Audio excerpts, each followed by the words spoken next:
el catolicismo. Es un templo que tiene más, ahora este año está cumpliendo 130 años de terminado, y desde entonces ininterrumpidamente ha estado en funcionamiento, como ustedes saben, ¿verdad? Cuando alguien quiere identificarse con Maldonado, uno de los edificios que muestra es la iglesia, ¿verdad? Independientemente de la condición de templo católico. Y lo segundo, y es lo que decía Jorge, pero con una mirada hacia atrás, la iglesia jugó un papel muy importante en la historia, pero también en la conquista de América, ¿verdad? Venía con el Estado, era parte del Estado, nadie discutía su pertenencia al Estado. Y esto es fundamental para nosotros, porque ustedes van a ver más adelante que lo voy a destacar. La iglesia contribuía a la civilización cristiano-europea, que era el centro de parte de la conquista, ¿no? Más allá de lo económico, la idea era tener una civilización homogénea dentro del mismo país, en este caso España o Portugal o la potencia que fuera. La iglesia inscribía los nacimientos a través de los bautismos, los matrimonios, el sacramento del matrimonio, las defunciones, prolijamente dividida en parroquias, llegaba a todo el continente americano. Y tenía esa función registradora muy importante y enterradora, y a su vez fue la primera llama cultural en América, a través de las universidades, de los colegios, que el Estado no cumplía por sí, sino a través de la iglesia. Entonces, Maldonado no es una excepción. Nosotros, Maldonado, como ustedes ya saben, en 1755, esta es un retrato de José Joaquín de Viana, el fundador de Maldonado. Él fue designado como el gobernador de Montevideo, fue el primer gobernador que tuvo Montevideo. Tomó posesión de su cargo, juró ante el Cabildo en 1751, y ese mismo año, él venía de España, de la Gran, era coronel, era un hombre muy joven, de 30 y pocos años, recorrió su distrito, su territorio, su jurisdicción, y llegó hasta el Cerro de Pan de Azúcar, que era el límite hacia el este de la jurisdicción montevideana, lo traspasó, porque esta zona en realidad era jurisdicción de Buenos Aires, y le escribió al virrey en el Perú diciéndole que era necesario, de acuerdo a lo que él había visto, fundar dos pueblos, uno en la costa para proteger el puerto, la bahía de Maldonado, y otro en la zona de las minas, que es un antecedente de la fundación de Minas. ¿Por qué? Para proteger Montevideo, porque ustedes se acuerdan que al norte estaba el imperio portugués, y los portugueses siempre tuvieron la convicción de que el límite natural del imperio en esta parte del continente era el Río de la Plata. No se olviden también, pensando geopolíticamente, que no existían los aviones, no existían los medios de comunicación como los concebimos ahora, y la navegación era fundamental. Todo lo que venía de Europa venía a través de la navegación. Una navegación que era más bien de cabotaje, y que para el ingreso al Río de la Plata se tenía que acercar a la costa uruguaya, rioplatense, ¿verdad? Y bueno, José Joaquín de Viana le escribe al virrey en 1751, el virrey cero bola, como dirían los chiquilines, y en 1755 insiste, pero esta vez directamente ante el rey, diciéndole de la necesidad de establecer el pueblo de Maldonado, ¿no? Y no tal vez con ese nombre, pero ya era conocido, ¿no? El nombre es anterior a la fundación de la ciudad, y no espera la respuesta del rey, que además nunca vino, y invita a 13 vecinos, la mayoría de ellos solteros, habían 5 o 6 que estaban casados, vinieron con sus mujeres y sus hijos, a fundar lo que nosotros consideramos la primer fundación de Maldonado, en las inmediaciones de la laguna del Diario. Esa es una estatua que existe de José Joaquín de Viana, para algún desprevenido, que está en la avenida que lleva su nombre, que la gente le dice Joaquín de Viana. ¿Saben por qué? porque el que pintó los carteles no le entraba José Joaquín. Pero el nombre de él era José Joaquín y posiblemente fuera más por José que por Joaquín, porque la gente usa el primer nombre. Siguiente.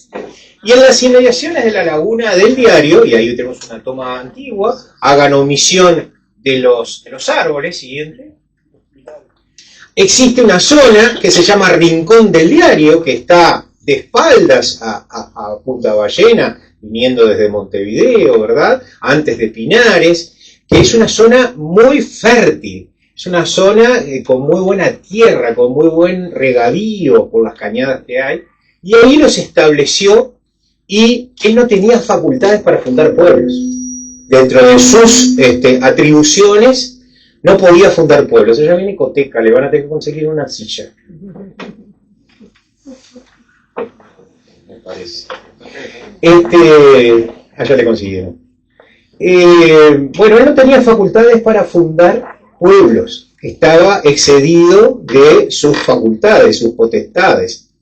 Entonces, inmediatamente le escribe al rey diciendo lo que había hecho. O sea que la fundación de Maldonado en realidad fue una fundación de facto, ¿verdad? No fue sujeta a las reglas establecidas, no existe un acta de fundación. A ver, siguiente que viene. Bueno, ahí estableció ese pueblito, esa aldeíta de 13 ranchos, y en el medio había un rancho principal. Esta fue una toma que le hicimos cuando quedó fundada con un dron. Bueno, voy a estar atentos, se ríe. Está. En el medio había un rancho que era la capilla provisional. La habían construido entre todos los vecinos, porque, como yo les decía, bueno, la iglesia estaba en el centro de todo, y son dibujos muy naif que me los hicieron en un momento, y en este lugar el caserío permaneció 2 años. Viana se fue a la campaña de las misiones, él fue el segundo jefe de la campaña, y a su regreso de las misiones, ¿se acuerdan cuando expulsaron a los jesuitas? Habían llegado a un acuerdo España y Portugal y querían esas tierras a cambio de colonia del Sacramento. Fue una cosa desastrosa. La cosa es que los españoles tuvieron que luchar contra los propios jesuitas, que muchos de ellos se negaban, no los jesuitas dicen, pero también se negaban a entregar parte de su territorio, ¿no? de los pueblos misioneros. El asunto es que cuando regresa a Maldonado, regresa con 7 familias misioneras. ¿Vieron la zona de Maldonado Nuevo, el barrio Maldonado Nuevo? ¿Vieron los nombres de las calles ahí? Caracara, Paraverá, bueno, todos esos son nombres de esos guaraníes misioneros que ya tenían varias generaciones insertos en la civilización española. Eran indios guaraníes, ¿verdad? Pero se vinieron con sus familias, se cree que traicionaron a los otros y ayudaron a los españoles, entonces no se podían quedar ahí. Entonces hubo que mudarlos, y se los mudó, se les dio carretas, se les dio bueyes, se les dio herramientas, y se los trajo a Maldonado, y se cambió el emplazamiento de la ciudad para el actual, para la zona donde está la plaza, la iglesia, porque Viana entendió... Acopla mucho, pero no se escucha nada de allá. No se escucha nada. Se escucha la gente de atrás, me está reclamando, no son muy bien. Ahí viene el técnico. A ver, Dani. Trataré de hablar más fuerte, no sé los de atrás si escuchan.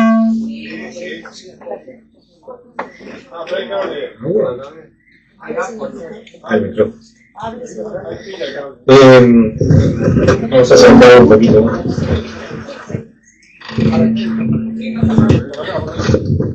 Bueno, ¿qué sucedió? Cuando Viana los cambia de emplazamiento para una zona más cercana al puerto, como a una legua de distancia de la zona de la laguna del Diario, nuevamente, por primera vez se hace el amanzanamiento de la ciudad, esas primeras 8 manzanas, y se asignan los solares para los vecinos que se establecen, pero también para los edificios públicos, ¿verdad? la comandancia, el cabildo y por supuesto la iglesia. A la iglesia se le asigna el terreno donde está edificada actualmente la iglesia. Y nuevamente los vecinos levantan un rancho. Ahí están viendo los planos, anterior, Daniel, ahí están viendo los planos ese es el primer plano que se hizo de Maldonado, porque como yo les había dicho, no tenía una fundación formal.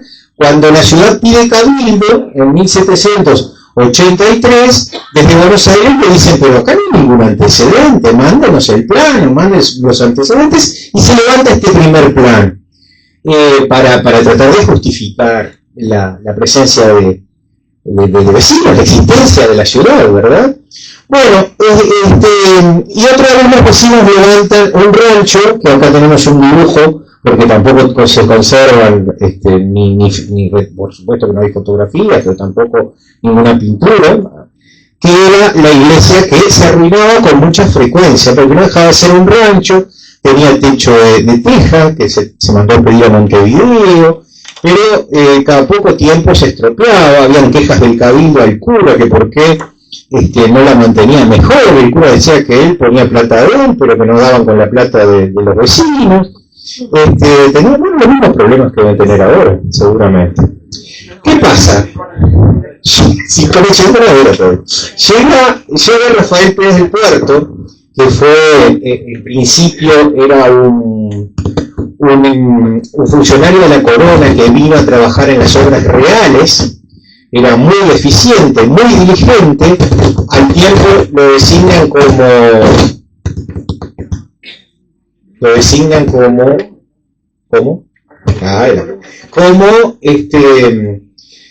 ministro de la Real Hacienda, el Maldonado, que era un cargo muy importante, y decide instruir un expediente, que acá están viendo la carátula, que en realidad era todo a mano, pero yo lo transcribí hace unos años, para empezar la construcción de una iglesia en Maldonado. Era de 1796.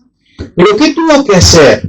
De acuerdo a las leyes de Indias, el Estado era el que pagaba la construcción de la capilla, de la iglesia. Y acá él tenía que justificar que las dos capillas que hubo anteriormente no fueron edificadas por el Estado. Entonces procede a tomarle declaración a, que ya estaban veteranos, a algunos de los primeros pobladores. Son unas declaraciones preciosas.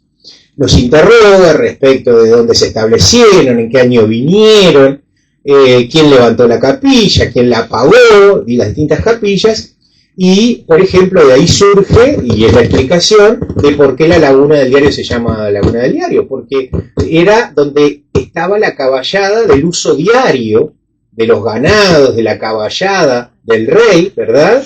Y le quedó del diario, no era porque una señora vendía diarios, como escuché una vez. Por eso, acá no hay mucha necesidad de ficcionar. El asunto es que comenzó ese expediente en 1796.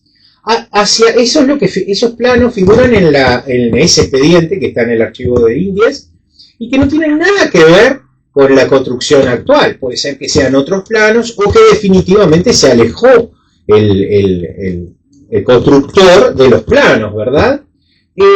Sí, la parte interior sí, que vieron que la iglesia de Maldonado inicialmente hasta el año 1995 tenía una sola nave, si lo recordarán.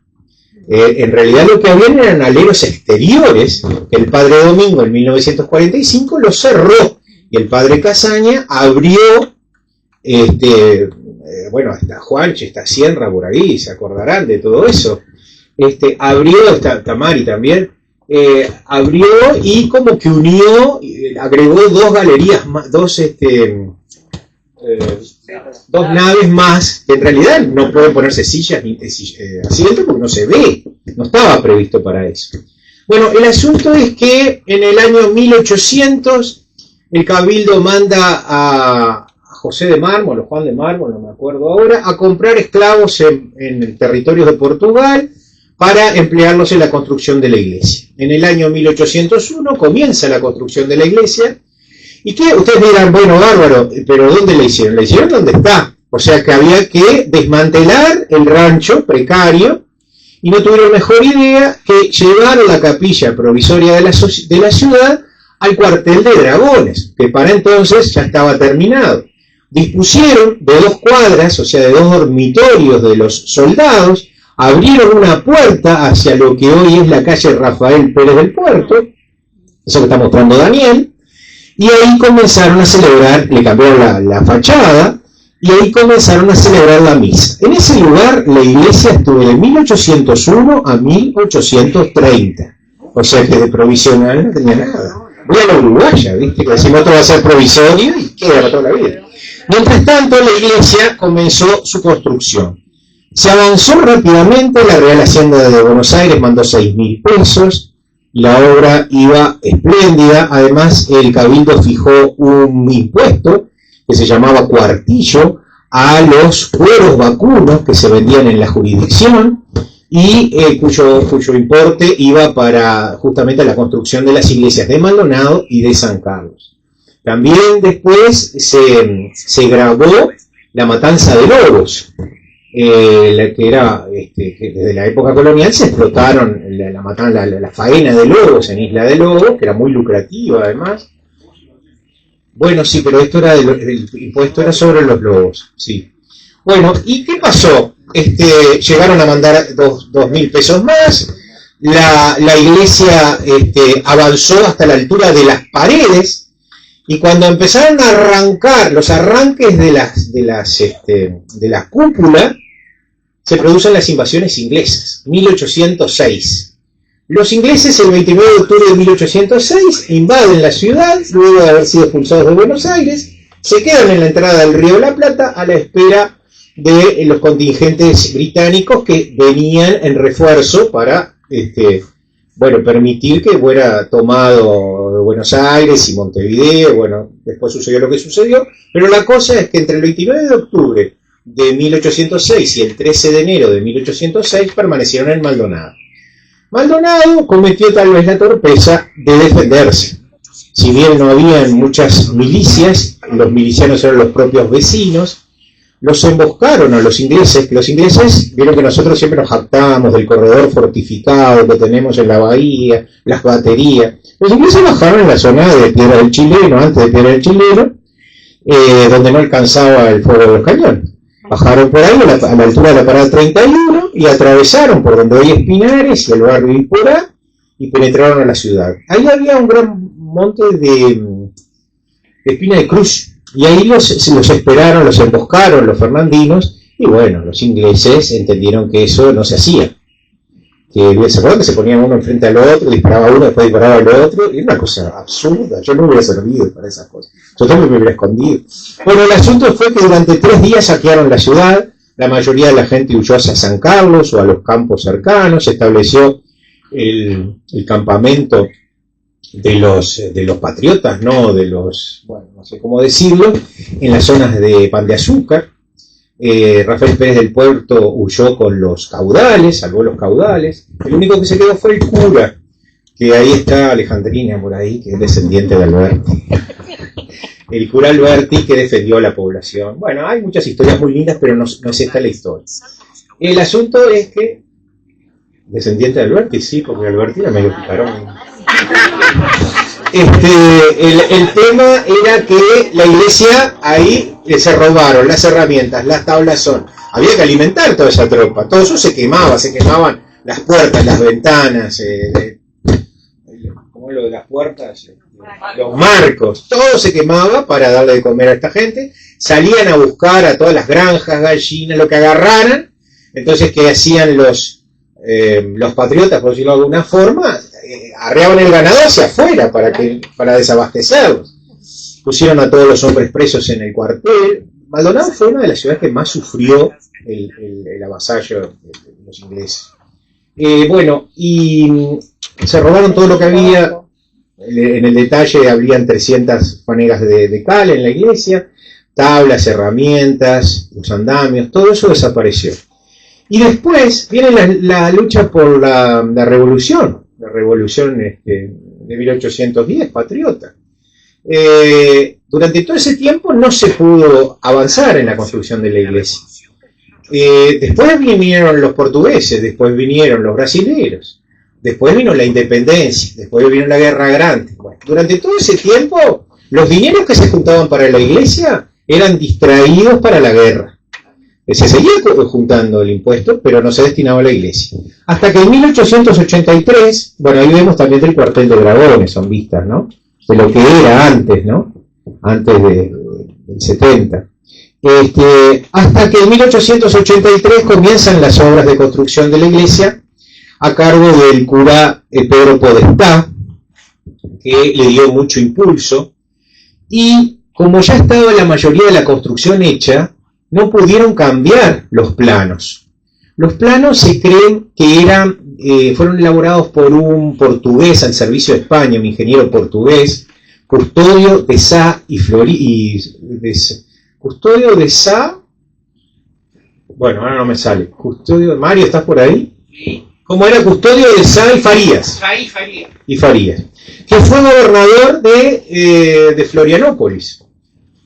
Pero cuando Ceballos avanzó y conquistó toda esa zona, se vino con Ceballos y no figura en el expediente que hubiera sido él, pero Furlong, que fue un jesuita muy estudioso de toda la historia en argentino, comparando la letra, la caligrafía, los planos que son similares al de la iglesia de Montevideo y de la iglesia de Canelones, que él también actuó, concluye que fueron de este hombre. Además, la característica, porque esos dos aleros laterales que tenía la iglesia, que yo les decía que después fueron cerrados y ahora forman parte de las naves, por ahí se entraba la iglesia. El atrio, como está, no figuraba. El atrio se adelantó, vieron que la calle hace una curvita ahí. Seguimos mostrando. Bueno, bueno, el asunto es que entre 1883 se hace un esfuerzo grande y finalmente la iglesia... pero me olvidé decirles que entre 1830 y 1895 la iglesia estuvo ubicada en este lugar. Este lugar está enfrente de la plaza. Y a ver si se ubican dónde es. Sí. No es el Centro Paz Unión. Esa es la comisaría. Se ve que no frecuentan mucho la comisaría, porque si ustedes van al patio de la comisaría, esta construcción todavía está sin la parte de arriba, sin la parte superior. Está en el fondo, ahí van los detenidos ahora.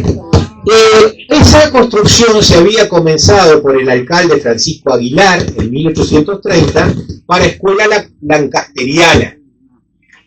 Pero ¿qué pasó? Como la iglesia se estaba arruinando nuevamente, se hace un cabildo abierto y toda la población votó de que se le cambiara el destino para el de la capilla, salvo Aguilar, que mantuvo su voto que fuera escuela.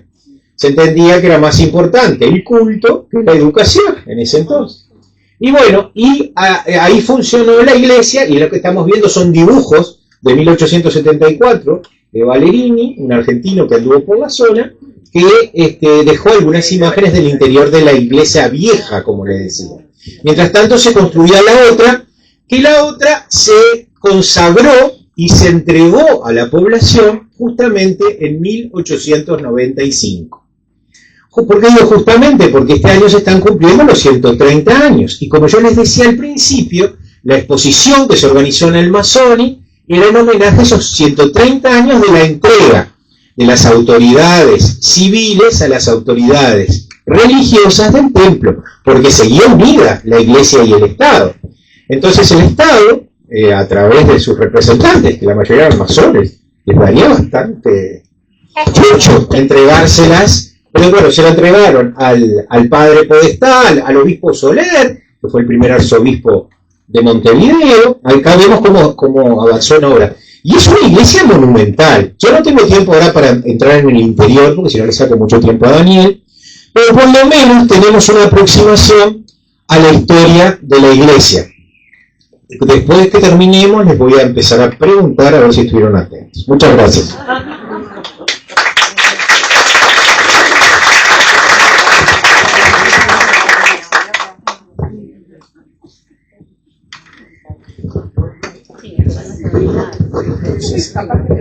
Yo no sé si no sé.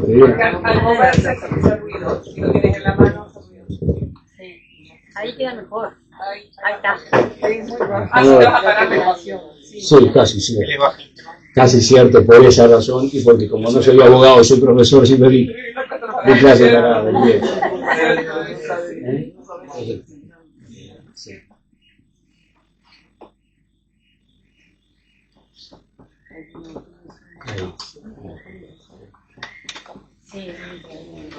Bueno, buenas tardes. Sí. Bueno, complementando un poquito esta visión histórica que nos planteaba Fernando, obviamente que un edificio como la Catedral, como pasa con la Torre del Vigía, ¿verdad?, son edificios icónicos que hacen al patrimonio de una ciudad y que están profundamente ligados a lo que es la identidad del lugar. Eso hace que esos edificios hayan sido reproducidos artísticamente por los pintores desde el principio, ¿verdad? De alguna manera, cada vez que ha habido que pintar a Maldonado, se ha pintado la Torre del Vigía, se ha pintado la Catedral, ¿verdad? La iglesia de Maldonado, que en realidad es catedral desde 1966, cuando fue sede de obispo. Con anterioridad era una parroquia, o sea, el pueblo generalmente habló de la iglesia, ¿verdad? Y sabemos que nos referimos al templo que está allí. Hoy día, catedral.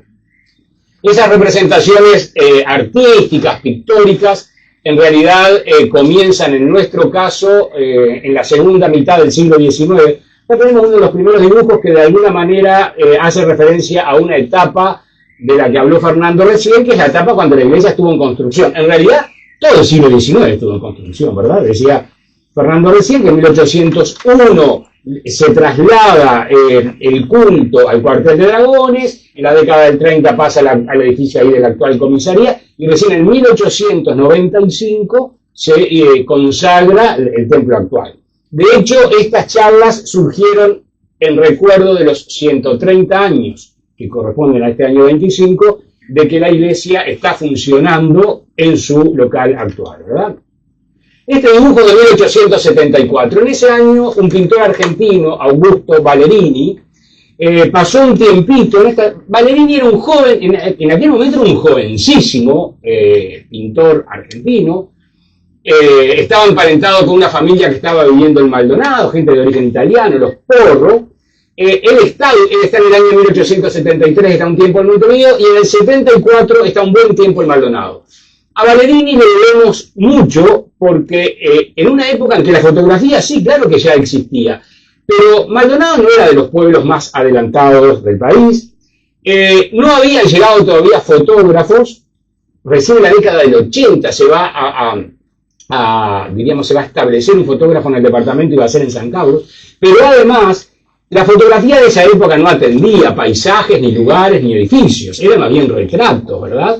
Por lo tanto, todavía tenía que pasar un buen tiempo para que la fotografía recogiera lugares físicos. De manera que eso hace que sean más valiosas estas obras de Valerini, que son verdaderos documentos, ¿verdad?, de la época. En este caso, él le pone ahí la iglesia en construcción transformada en cuartel, porque durante mucho tiempo esa iglesia que había quedado a la altura de las primeras bóvedas cuando las invasiones inglesas, funcionó como cuartel, ¿verdad? De manera... Sí, de manera que en este momento... Yo no sé si estaba techado todo o se techó en ese, para las... La verdad no sé si... Pero lo que sí es cierto que en este momento la iglesia estaba funcionando en lo que era la capilla de Aguilar, que le llamaba la gente, ¿verdad? Ahí en la actual comisaría. Bien, sí, a Valerini le debemos muchas obras interesantes en este sentido, ¿verdad? Porque documentalmente nos dice mucho de cómo era ese Maldonado de la década de 1870. Acá tenemos otra representación, ya de otra representación interesante de la iglesia. Este es un cuadro, su autor es Bobrovsky, es un ruso. Esta obra está fechada en 1906. Esta es una cosa muy interesante, esta obra, porque esta obra aparece con el título de Paisaje Fob. Un querido vecino de Maldonado, Ignacio Olmedo, muerto ya hace unos años, descubrió esta obra en una revista ID Antique and Collection, una revista que traía, anunciaba una muestra de arte ruso del 900 en una galería de Milán. Y fíjense qué interesante, cuando en ese artículo donde se anunciaba esa muestra, Ignacio empieza a mirar, había algunas reproducciones de algunas de las obras que aparecían en esa exposición, y de repente se encuentra con esta obra. Y obviamente dice, esto es Maldonado. Va el título solamente decía Paisaje Fogo. Obviamente que esta obra es una obra típicamente fobista, ¿verdad? Pero es una obra que nos plantea una serie de cuestiones muy interesantes. Por ejemplo, está fechada en 1906. El movimiento el foguismo, había surgido en Europa básicamente en 1905. Si hacía unos pocos meses que París había aparecido el foguismo, y por lo tanto todavía era un movimiento de vanguardia, pero estaba muy limitado a los más entendidos de la materia. Eso plantea el hecho de que el autor de esta obra no fue un simple viajero que iba registrando los lugares. Aquí está toda la fuerza de una vanguardia artística que estaba haciendo furor en París en ese momento, y por lo tanto, bueno, este hombre era alguien que estaba muy entendido para el foguismo, que se caracteriza justamente por lo que vemos aquí, esos colores fuertes, audaces, ¿verdad? Es un movimiento rupturista de los que van apareciendo en los primeros años del siglo XX. De hecho, se le atribuye el nombre Fogo, viene de fiera, ¿verdad?, en francés, y se le atribuye el nombre a un crítico francés, que no recuerdo el apellido, pero que cuando entra a esa muestra del Salón de Otoño de 1905 en París, y se encuentra con obras de este tipo, que estaban rodeando un par de esculturas más clásicas que recordaban esculturas renacentistas, este hombre dice, Donatello chez les fauves, ¿verdad? Donatello entre las fieras, es decir, esas esculturas estaban en medio de fieras, porque estas obras de alguna manera le recordaba esa cuestión. Este movimiento, entonces, fíjense ustedes que pocos meses después de esta explosión en París, un pintor ruso pasa por Maldonado, no sabemos más nada. Hay quien dice que puede haber sido huésped de Burnet, no sabemos, ¿verdad? Pero dejó esta obra que en alguna colección del mundo estará, y lo más probable, decimos, es que quien la tiene ni sepa de qué rincón del mundo está representando, ¿verdad? Pero bueno, acá hay una representación de la iglesia de Maldonado, con la torre del vigía, furioso foguismo, acá un lago, está tomado aproximadamente de lo que hoy es Rupel, ahí por la fuente de los lobos. Los viejos vecinos recordarán que ahí había, ¿verdad?, un lago, las canteras, la laguna, ¿no? Claro, antes del barrio La Loma, ahí en el Bajo, por ahí, ¿verdad? Pero está más de acá, me parece, donde había una bajada. De cualquier manera, también son ángulos, y sobre todo en el foguismo, que pueden estar también muy construidos, ¿no? De hecho, los colores, esos colores que son tan contrastantes, ¿no? Bien. Bueno, acá pasamos a otra representación de la iglesia muy cara a la historia de los fernandinos. Este es un cuadro de José Cunio. Cunio estuvo en Maldonado. Cunio es, sin ninguna duda, uno de los grandes pintores de la historia nacional, ¿verdad? Cunio estuvo en Maldonado por primera vez, digamos, establecido en unos meses en el año 1918. Invitado por su amigo Humberto Causa, otro gran pintor de la historia del arte nacional, tal vez menos conocido porque murió muy joven, porque vivió parte de su vida en Argentina, de hecho murió en La Plata y murió muy joven, con 30 y pocos años, pero era muy amigo de Cunio. Cunio, por el contrario, tiene una vida muy larga, muere como de 90, y en el año 1918 Causa se había venido a vivir a Maldonado para dar clase en el liceo departamental. Por ley aquella ley de 1913 se crean los liceos departamentales. Y habían muchas asignaturas que eran dictadas por gente del lugar, porque habían idóneos en la materia, ¿verdad? Abogados que podían dar historia, derecho, en fin, ¿no? Médicos que daban ciencias naturales, biología, en fin. Pero costaba más la presencia de quien diera dibujo. Y eso hace que muchos de los grandes artistas plásticos de Montevideo comiencen a trasladarse a distintos puntos del interior para encarar las cátedras de dibujo. Así llega a Maldonado Humberto Causa, y en el año así había llegado un poco antes, en 1917, Guillermo Rodríguez, otro de los grandes pintores de nuestra historia. Y Humberto Causa, amigo de Cunio, lo invita a venir. Cunio había llegado recién de su tercer viaje a Europa. venía muy entusiasmado Europa, había descubierto la obra de Cézanne, y de alguna manera, y también de Gauguin, pero sobre todo de Cézanne, y de alguna manera él había intuido que todos esos principios nuevos que Cézanne estaba presentando en la historia de la pintura podían aplicarse al paisaje uruguayo. Y con esa intencionalidad, él viene, está en Montevideo y luego se va un tiempo a Cerro Largo, a explorar un poco esas posibilidades. Y estando en Cerro Largo, Causa, su amigo, lo invita a venir a Maldonado. Y él viene a Maldonado. Y la verdad, siempre decimos, ¿no? Es una gran decepción el paisaje de Maldonado para Cunio. Venía de pintar el Cerro Largo, ¿verdad? Porque claro, este Maldonado precioso que vemos en la bosque no es Maldonado, ¿verdad? El Maldonado originario eran médanos y médanos y médanos, ¿no? Y arenas y arenas y arenas. Entonces cuando Cunio llega, que ya estaba forestándose, ya los pioneros estaban forestando el lugar, pero claro, los pinitos estaban medio chiquitos. Cunio utiliza una expresión muy, muy clara, dice, a mí me parecía un vivero, porque en realidad los pinitos estaban ahí creciendo. Y a él no le gusta el lugar, entonces, tal es así que no sale de la ciudad. Pinta estas obras en la ciudad de Maldonado. No pinta el mar, ¿verdad? Pero fíjense qué valiosas que son estas obras. En ese momento, tanto Cunio como Causa estaban gestando, sin proponérselo, un movimiento pictórico que es fundamental en la historia del arte nacional, que fue el planismo, ¿verdad?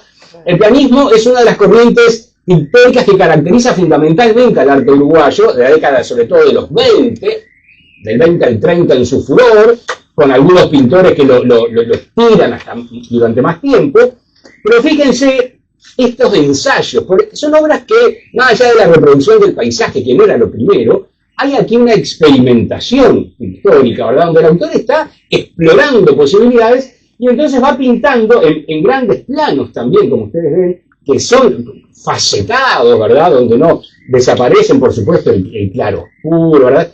Son planos que se van estructurando, pero lo importante es que aquí hay una representación de la catedral o de la iglesia de Maldonado junto a la Torre del Vigía. Es muy común en esta época que los pintores buscaban, por eso hoy decíamos, son dos íconos, ¿verdad?, de la ciudad, y buscaban la manera de que si no los podían encajar, los encajaban igual en la misma, ¿verdad?, en la misma obra, porque de alguna manera tenían que estar presentes los dos como característica del lugar.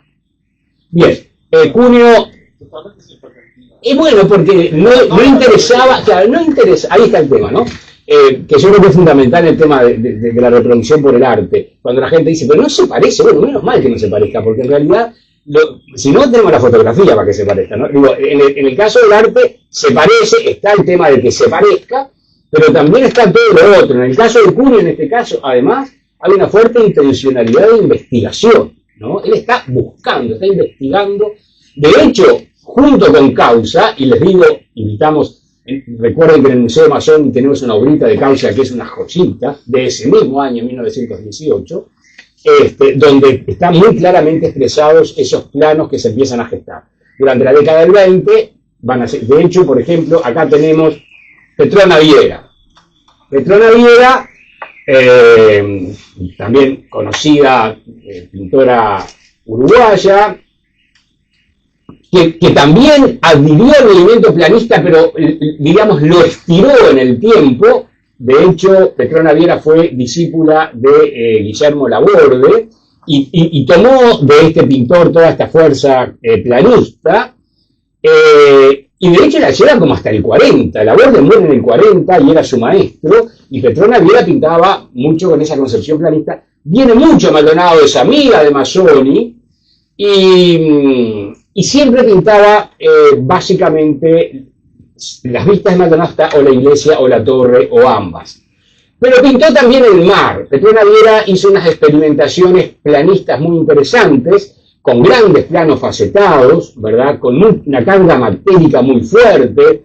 En algunos cuadros recuerda o nos da la sensación casi de pintura abstracta, ¿verdad?, porque se aleja absolutamente del motivo paisajístico para investigar también, y hay playas que son realmente grandes planos muy facetados, ¿verdad?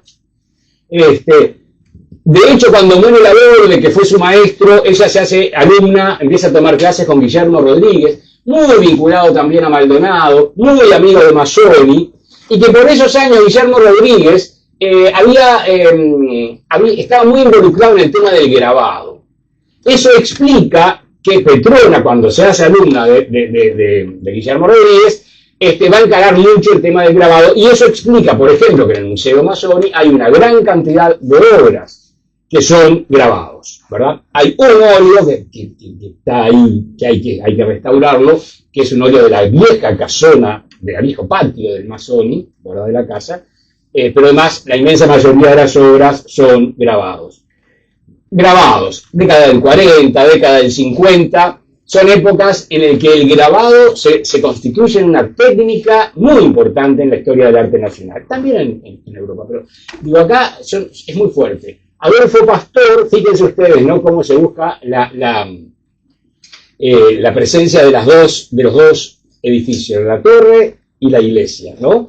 Adolfo Pastor fue un gran grabador, de hecho fue el primer profesor de grabado de la Escuela Nacional, fue el primer director, fue director después de la escuela, pero y estuvo con Maldonado en la década del 40. La década del 40 Maldonado recibió a grandes artistas y a grandes pintores. Fue una época que culturalmente estuvo muy movida y que por distintas razones pasaban por acá. Esto es muy interesante. Punta del Este todavía no era el Punta del Este del glamour que conocimos tiempo después.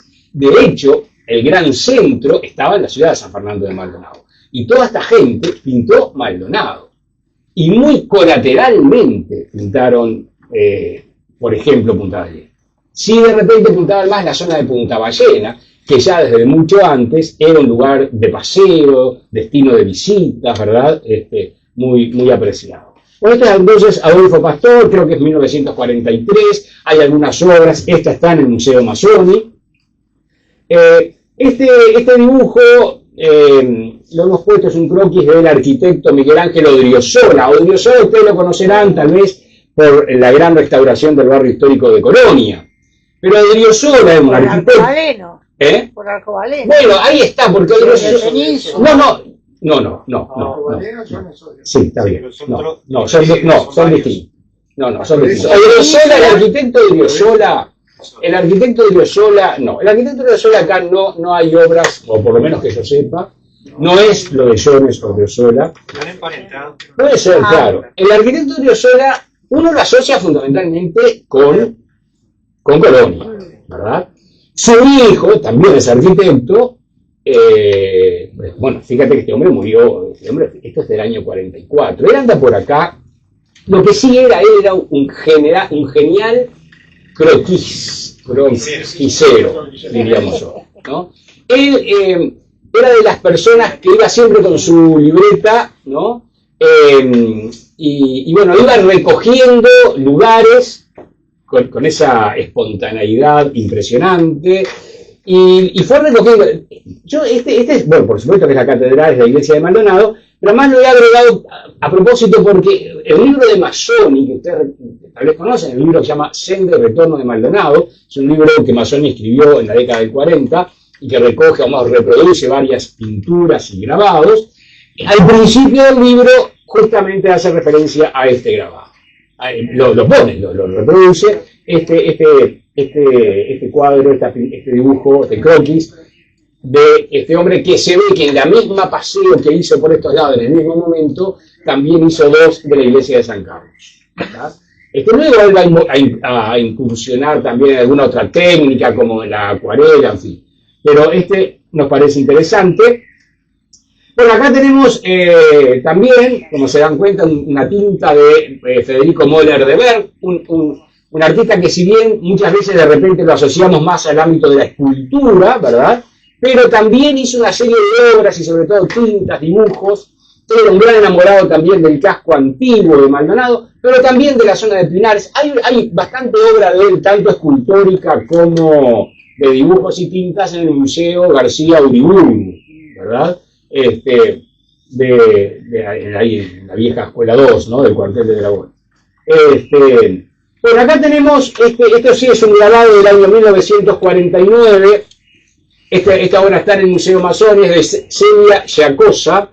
Y lo interesante de esta obra es que ganó un premio en el año 1949, ganó un premio en el Salón Nacional, en el rubro del grabado, y ella la va a donar a Mazzoni.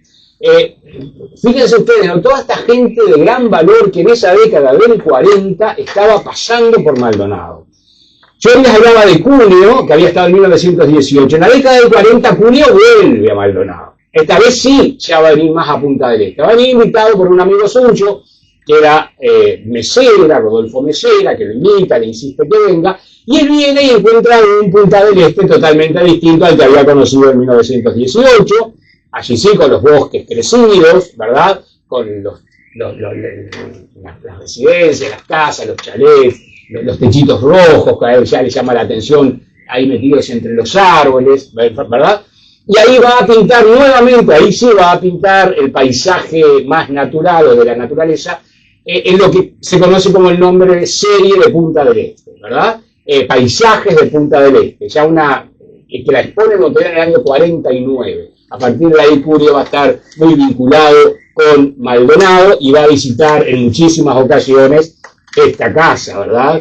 Y a Edo, que de alguna manera, como ustedes saben, era un poco un centro de referencia muy importante. Cuneo incluso estuvo muy vinculado con todo el tema del Centro de Artes y Letras de Punta del Este, ¿verdad? Con Menchagatás, en fin. Y en este lugar se pensaban y se craneaban muchas de las actividades. Este dibujo lo he puesto acá porque tal vez algún viejo, no viejo por viejo, sino antiguo habitante y por ahí alumno del liceo departamental recuerda a un profesor, Alberto Huilat, un profesor que recaló en Maldonado en la década del 60, que tuvo un taller de arte conocido que era La Rueda, que tiene algunas obras, habían algunas obras de él interesantes, pintaba muchos frescos, en la cantina del Liceo de San Carlos hay un fresco de él, la escuela 8 de San Carlos se llama José Enrique Rodó y afuera tiene un mosaico que fue hecho por él, que recuerda la parábola de Rodó mirando jugar a un niño. En fin, hay obra de él, pero la única obra que hemos visto, capaz que hay más, que reproduce un lugar de Maldonado es justamente la catedral. Este dibujo se lo ve mal porque está tomado de una revista, La Ballena de Papel, aquellas viejas revistas que se publicaron entre el 68 y el 73, con Maruja Díaz, y del cual el propio Huilat formó parte del equipo editor, y en una de las revistas aparece esta revista, muy interesante, este dibujo, porque además está tomado desde el cuartel, ¿no? Desde la calle 25. No, de lo que era Montevideo, que ahora es Desde el puerto. Desde el puerto. Claro. Esas eran las ruinas que quedaban en el borde de la calle del puerto. Ahí va. O sea, todo lo que se ve allí es lo que hoy es estacionamiento. Claro. Las ruinas del cuartel, sí, que recordamos, ¿no? Esos muros de piedra Yo me crié. que se caían. Bien. Sí. Y Pierre José, que estuvo en el... Bueno, Pierre José también estuvo, Pierre José justamente en el año 49 es donde pinta. Pierre José fue un gran acuarelista, dibujante y acuarelista de origen francés, que se establece acá en Uruguay, que tenía una obra tan documental que lo que eran las autoridades de la Comisión de Turismo de la época le piden que dibuje, ¿verdad? No había internet para las publicidades, y le piden que dibujen lugares que eran una manera de publicitarlos. Y así, entonces él hace una serie de dibujos, por ejemplo, de Punta del Este. No sé si hay registros de la catedral, no lo tengo, no he visto. Sí hay una enorme carpeta que tiene 65 reproducciones de obras, de lugares, de todo lo que es Punta del Este y los barrios, porque en realidad la finalidad de esa carpeta era justamente publicitar el balneario, ¿verdad? Que estaba tomando mucha fuerza. Eso tiene un apunte de lo que hoy es la alcaldía de Punta del Este. Sí, sí. que era la estación Ancap. de Ancap. Sí, sí, sí, sí. La Sí, vieja sí. Ancap, el Miguel, Muy linda. La el tengo yo, Logaró, sí, sí. todo. Sí, La acuarelita. Sí, son acuarelas que luego se van a reproducir en ese álbum, ¿verdad? Que sí, muy interesante, toda la zona de... Porque hay muchos, por ejemplo, muchas casas que luego se han destruido, ¿verdad? Chalets hermosos, que fueron... entonces aparecen en ese álbum que es 65 acuarelas. Apareció en el 50, está bien, claro, sí, sí. Y ese álbum está en todos lados. Va, en todos lados, no, en todos lados no. ¿Se vende como? Sí, yo tengo, sí. No, yo tengo el álbum. Cairo habría que Lo tengo que conseguir en esos lugares de cosas Yo no usadas. sé, yo tengo dos. Yo tengo Está haciendo uno, negocio. Está haciendo negocio. me lo vende. No sé, era cuestión de escuchar. Está haciendo negocio. Hacemos 2 por 1, te compro los remate. No, yo tengo uno solo, pero sí, pero aparece cada tanto. Aparecen más los álbumes de Montevideo y de Buenos Aires. Hay también de Minas. Esos aparecen más. De vacaciones. Pero De la álbum zona de es... Solís. Sí, pero ese álbum Él es... dibujó mucho. No, es No, son sueltas, sí. Sí, mucho. Fue un año muy... Pierre Fosey. Muy lindo. Sí. Bueno, en realidad no puse porque no tengo nada de la catedral, pero... En el suplemento del diario El Día. Sí. Él se casó con una uruguaya, se estableció acá. Esos años, por ejemplo, otra cosa que era muy común es el tema del álbum de Pierre Fosey, también coincide ahí en esas épocas. Bueno, acá está, claro, esa es la tapa del álbum, claro. Qué lindo que Era un gran acuarelista, un gran dibujante además. Sí. Otro que hay un álbum interesante de otra índole más chiquito, también de esa época, es Junio. Junio en esa segunda avenida, son como postales que reproducen pinturas de él referidas a Punta del Este. Pero son épocas ya en la década del 50 aparecen los aguafuertes de Hugo Neil Hamilton, es decir, es una época en la cual, y después en el 60 la carpeta de Jorge Páez Vilaró, Paisajes de Punta del Este, ¿verdad? sí. Que son maneras de imprimir y al imprimirlos, pueden llegar al gran público y era una manera ¿verdad? De que, fuimos al tema. Nos vamos a la catedral. Hoy estamos en el 2025. 30 años atrás, yo les decía hoy, la catedral estaba cumpliendo 100 años. Y con el motivo de ese centenario, la gente de la comisión del Museo Masoni, donde probablemente estuviera ya Fernando con un chiquilín, pero ya estaba. Verde, pero Ya estaba ahí. Llamaron a un... Estaba Olmedo también, ¿no? Sí.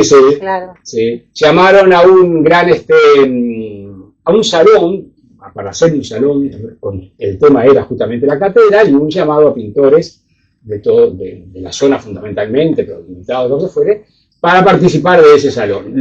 El jurado, con motivo, repito, de los 100 años de la consagración de la iglesia.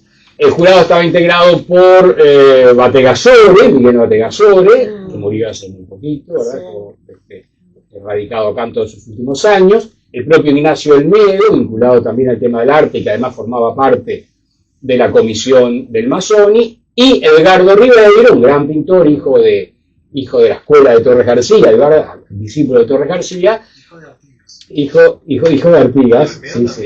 Almedo también de artiguense, la municipalidad pero que como muchos artiguenses terminaron sus años acá. Y esto quién sabe, quiero hablar un poco No digo por ti, digo por Ribeiro y por Olmedo.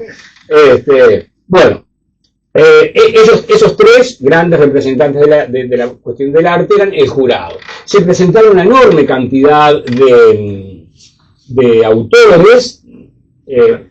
Pensé que había bajado mi material, si no me acordaba, no bajé material, no importa. Pero entre esos hubo primero una selección.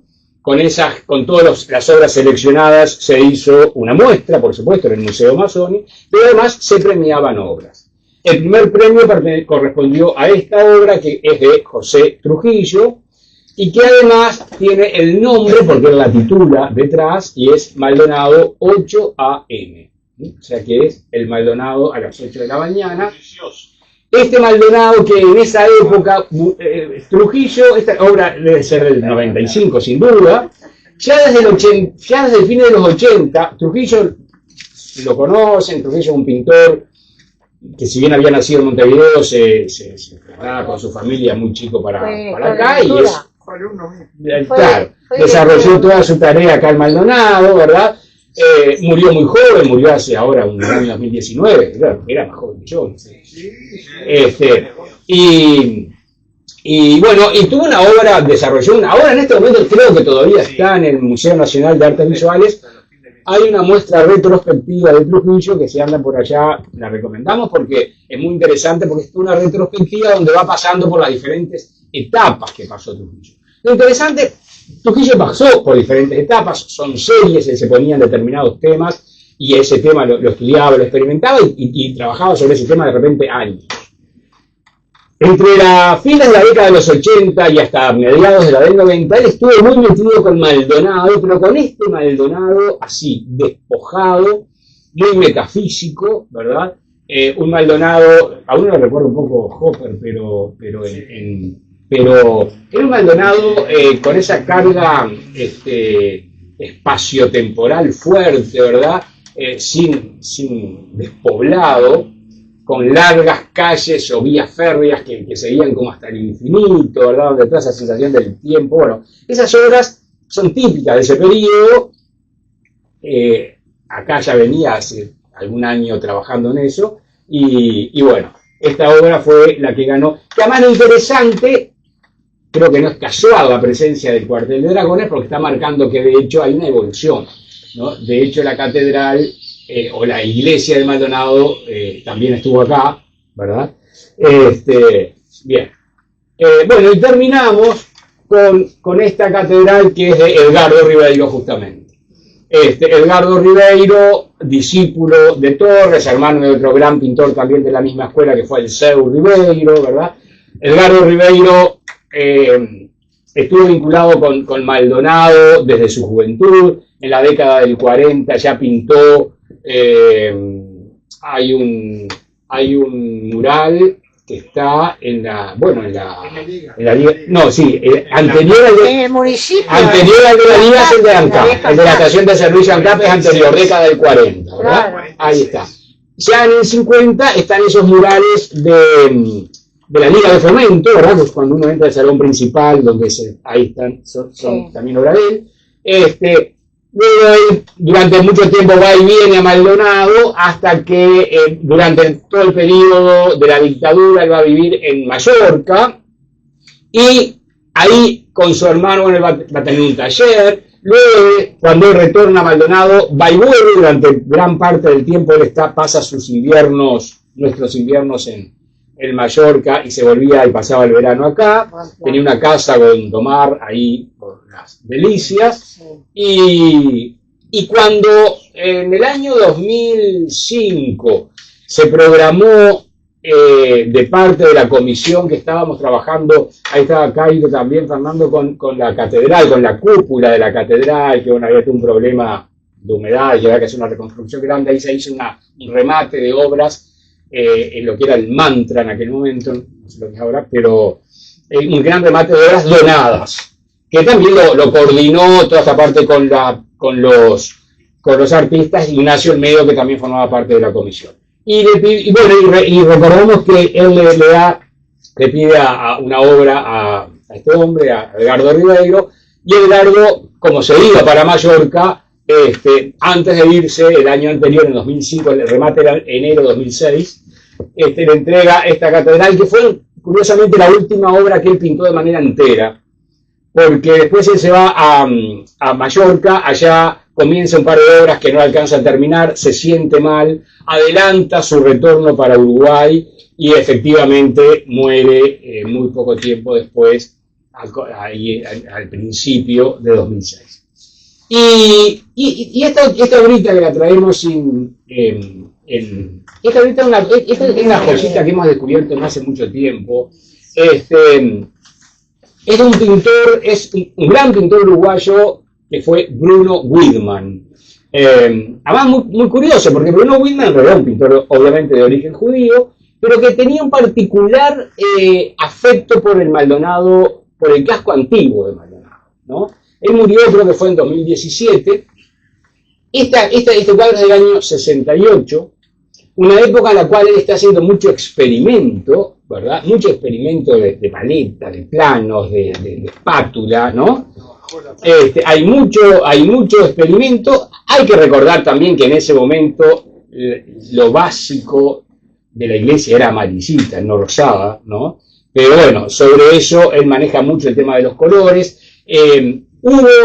Así como en este momento está la muestra de Trujillo, hace unos meses atrás en el Museo Nacional de Artes Visuales hubo una retrospectiva de Bruno Widmann, muy interesante. Claro, él después pega como un salto y a partir de los años 70, 80, Rodolfo y Mari, sé que lo tienen muy claro esto, él pega como un salto y cambia mucho la temática, ¿verdad? Y en realidad lo que lo hace después famoso y llegó a obras de un gran valor, es una temática diferente, mucho más despojada, mucho menos figurativa, con esos grandes espacios, que son obras que realmente alcanzaron un gran nivel a nivel mundial. Pero es muy interesante esta época.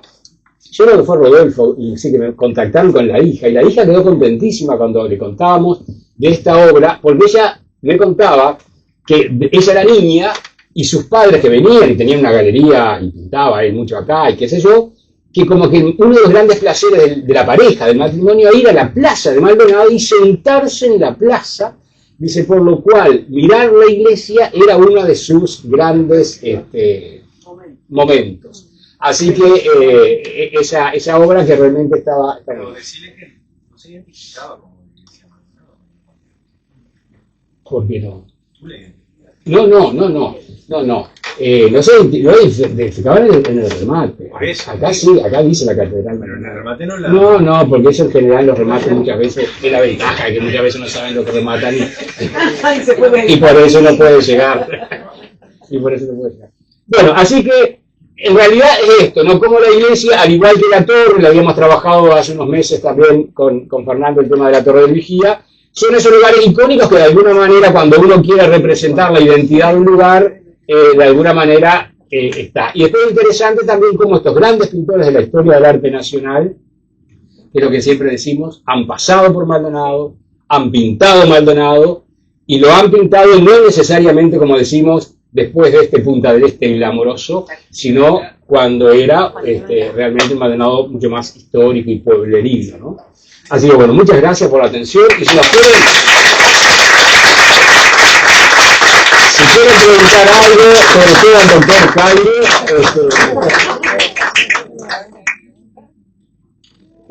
¿Alguna pregunta?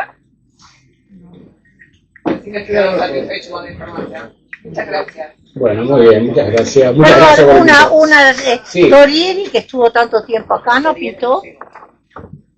No, Torieli estuvo mucho tiempo. ¿No hay? ¿De quién hablas tú? Torieli, yo te entendí Torieli y me quedé medio ahí. Mira, Torieli, te cuento. Torieli, curiosamente, tú sabes que tuve la suerte de visitarlo y estar un largo rato conversando con él, muy poco antes de que él fuera alejándose de este mundo. No intenten hablar con Daniel porque ya vieron que es medio... Que se fue alejando de a poco. Todo lo que habló... Y entonces tú sabes que una sola obra pintó Tonelli de Maldonado. La tenía, digo, está reproducida en su librito, en el libro que publicó la familia. Es una toma, él me hizo un cuento, dice, mira, un día íbamos con Nadina en el auto, habíamos salido a dar una vuelta, dice, de repente, dice, yo vi allí, dice, para, entonces pararon, tomaron una foto, y en las afueras de Maldonado, un paisaje que no es nada conocido, en las afueras de Maldonado, ahí hay una obra que fue su única obra, y dice, pero ya te cuento, me dijo, voy a seguir pintando a Maldonado. Y él ya estaba medio enfermo, y creo que fue su única obra. Y sí, claro. Sí, no sé si es leyenda. A ver qué dices tú de... A ver qué nos va a decir. Acá hay una pregunta. Una pregunta. Sí. He oído una leyenda que la cúpula de Maldonado sería revestido por los habitantes de Maldonado con los platos y las fuentes. Eso es San Carlos. Y San San Carlos. Carlos. San Carlos. Sí, Yo tenía la entendido iglesia que era San más- Carlos. No es tampoco revestimiento de la No, cúpula. En San Carlos lo que hay es, alrededor de las torres, hay un friso de platos y en la esquina jarras, que dice la tradición, y sin duda, que fueron los platos y las jarras que se usaron el 1 de enero de 1801, cuando fue inaugurado el Templo de San Carlos. Y que luego se colocaron allí. No, por fuera. Sí, sí. Bueno, es una curiosidad. Sí, ¿Verdad? La de Maldonado está recubierta de pas de Calais, que claro, fueron colocados hace tantos años que, claro, tienen un desgaste y el agua se filtra por los extremos, por las juntas, se le ha impermeabilizado, como si se le hubiera puesto un impermeable, pero también eso se agota. Es muy difícil de conservar sin estropear. Es la gran dificultad que hay en estos. Y además es muy costoso. Sí, porque además no se le ha encontrado la No se le ha vuelta. encontrado la vuelta, siempre aparece la humedad. Iba a decir algo. ¿Una otra pregunta?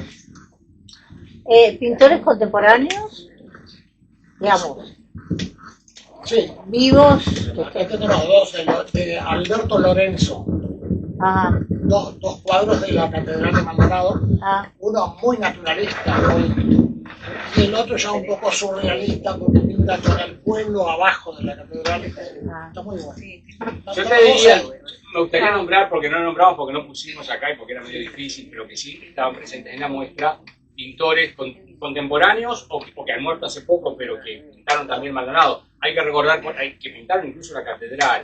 Hay que recordar, por ejemplo, a Wilson Amaral.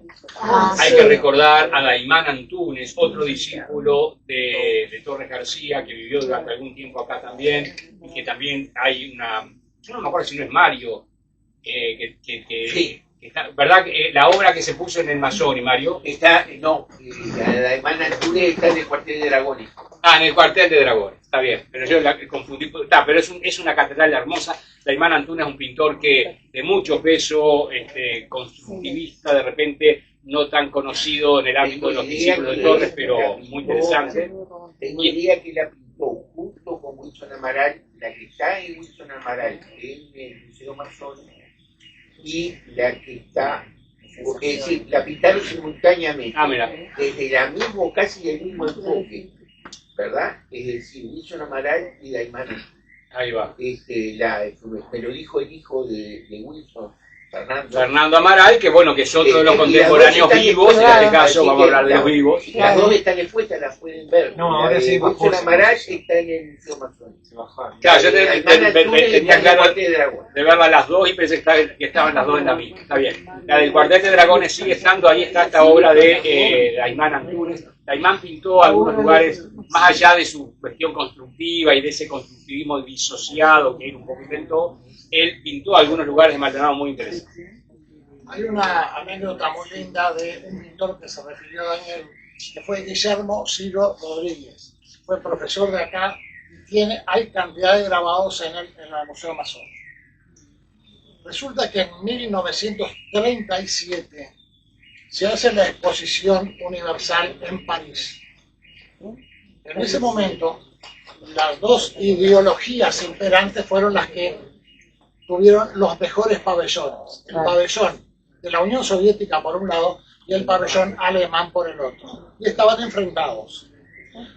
Anécdota anterior, Alemania no quería entrar, pero el Führer, Hitler, tuvo un arquitecto que se llamaba Albert Speer, que lo obligó a participar porque había obtenido los planos, a partir de un poquito de plata, había obtenido los planos del el soviético. pabellón soviético. Y le dijo a Hitler, no, vamos a superar al pabellón soviético. Y evidentemente los dos estaban enfrentados, más que edificios eran dos ideologías que estaban enfrentadas, y que Francia... Y siguieron un tiempo más. Siguieron un tiempo.